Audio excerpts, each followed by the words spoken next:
The deja vu knife attack and humiliation of my dud-marked persona leave me disoriented. I wander the transition zone for what seems like hours until I see the glow of a neon sign in the form of a martini glass with an olive. I go into the rundown bar, take a seat at the bar, and look at my miserable, waterlogged self in the cracked mirror behind the auto bartender. On InVision, Dudmeat tells me, "Time to get on with the game, Vinny." I'm more interested in the bottle of scotch on the shelf behind the barkeep, but I don't know how I'll pay. Somehow, Dudmeat understands and tells the barkeep to pour me one. I knock down the shot and order another.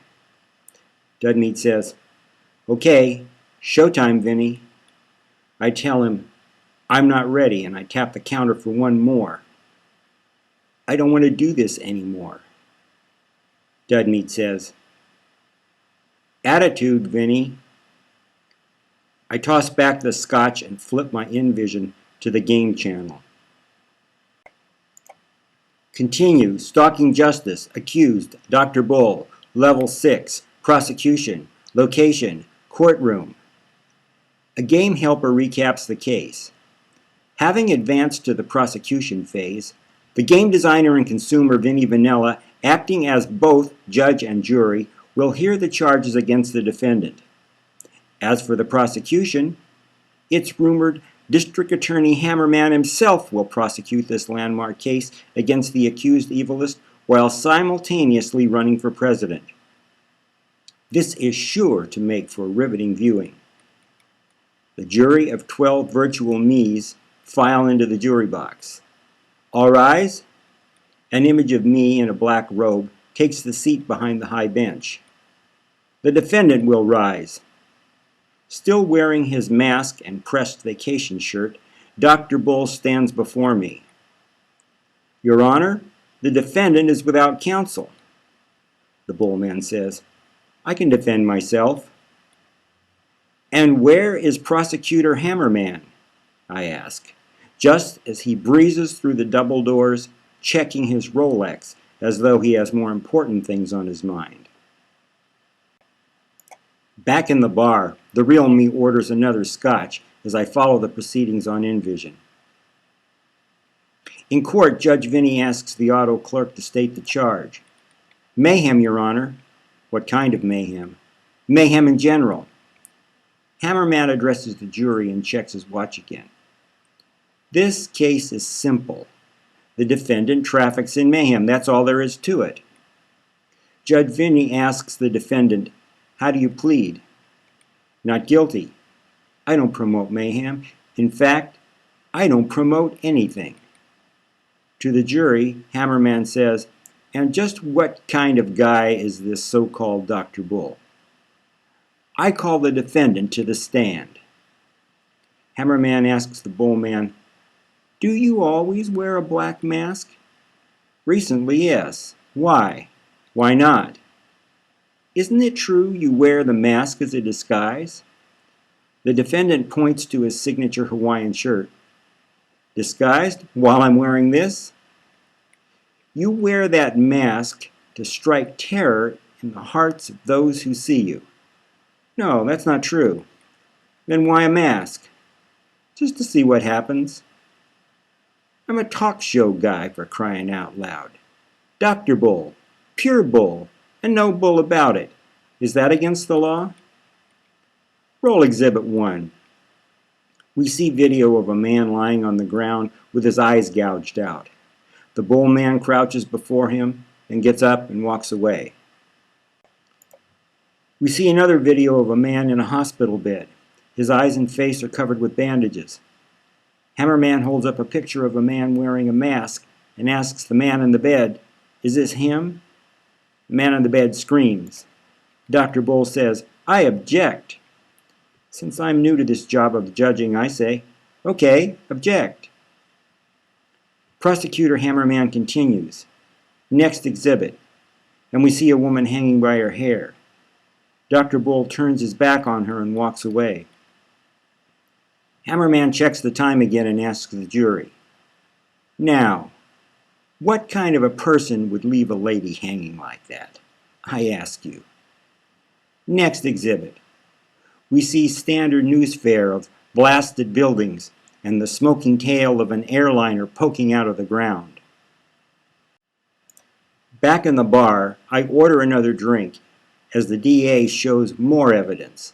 A close-up of Dr. Bull saying, "Even with all the blood and gore, evil might really be something indispensable for clearing away all the dead wood." The Bull man's self-defense is brief and to the point. He tells the jury, "Yes, I'm wearing a mask, but what does that tell you? I could be anyone." Hammerman says, "And who might that anyone be?" Checking the time, he says, "Your Honor, I rest my case." My head's on the bar. I must have passed out. Someone calls for an auto cab. Outside the bar, the rain is torrential. I crawl into the taxi. Oh, is this cab spinning or what? A curtain of water flows down the window. I fall over sideways. The water flows sideways. The auto driver takes a hard turn and I'm jerked into stalking justice continued. The jury of my lookalikes files back into the courtroom and the auto clerk says, "Your Honor?" I raise my chin from my chest and try to focus. The auto clerk says, "The jury has reached a verdict." The auto cabbie takes another corner way too fast and stops. I reach for the gavel, but it's not a gavel. It's the door handle. I pull on it, roll out of the cab, and vomit in the streaming gutter. I awake in my bed in the gray morning light. Feels like I'm in a bathtub. I go outside where it's just as humid. One of the moms passes me on the landing and gives me a funny look. I notice I'm just in my skivvies. My knees are bruised.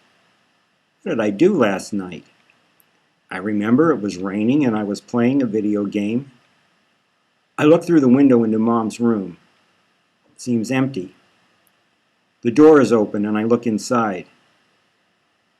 The water tumbler, centered on the fresh paper doily, tells me the room is vacant, waiting for a new occupant. I go back to my room, sit on my bed, and look at my purple knees. I have a reminder on InVision. Call Auto Broker. First thing, he reminds me, "You still have that thing on your face." I ask, "How's my energetics?" He says, "Off like a rocket. I can't believe it." And he shows me the chart. "How much is it worth?"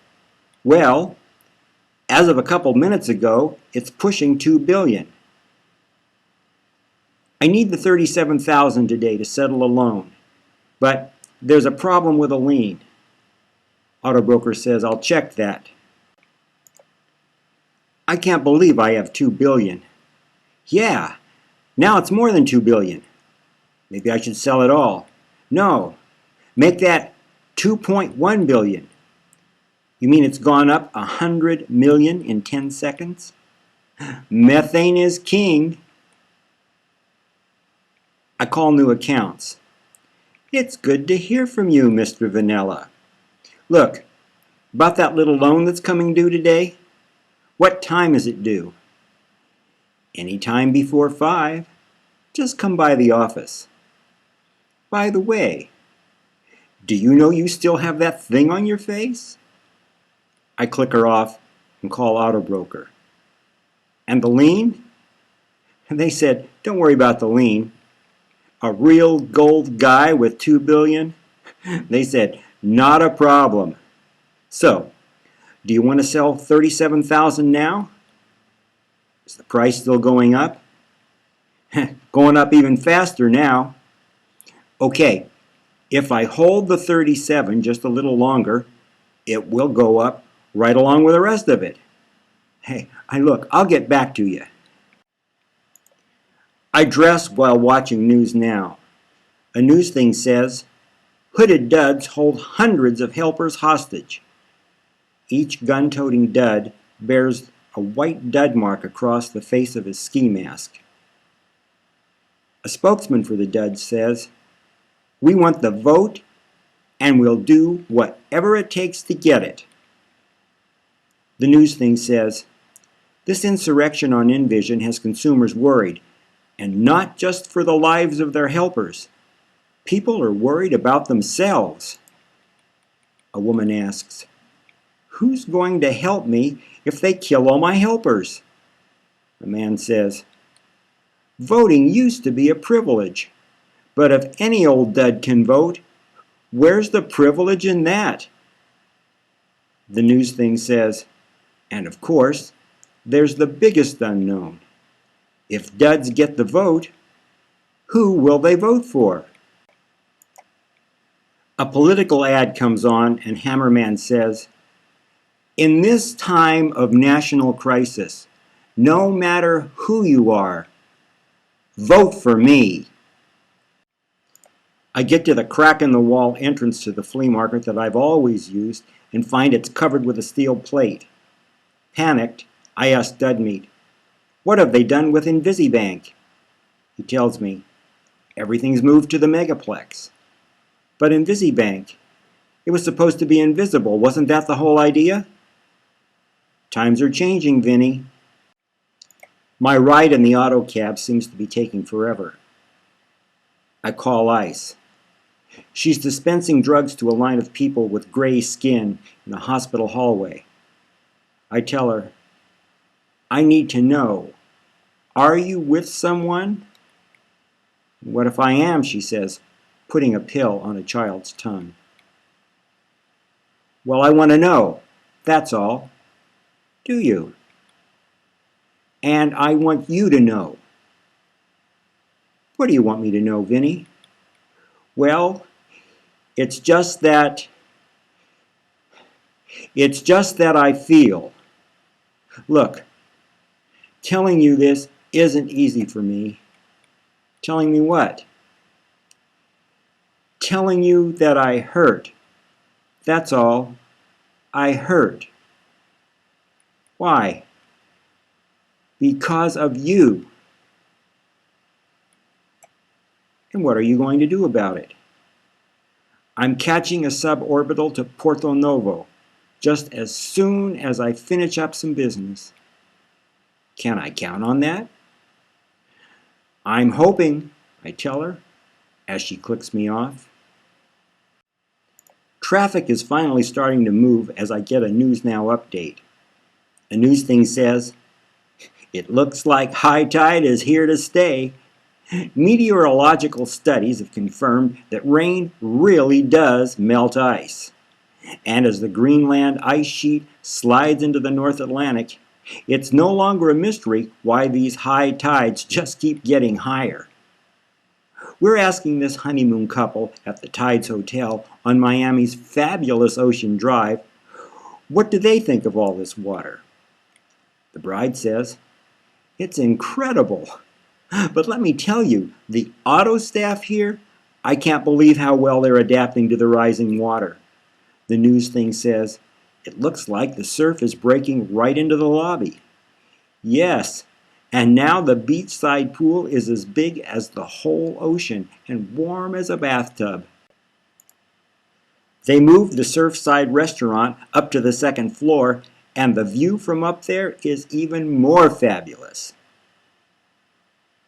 Halfway around the world, a becalmed solo sailor floats in a canoe on a mirror-smooth sea. A news thing asks him, "Just where in Fiji are you from?" "Right here."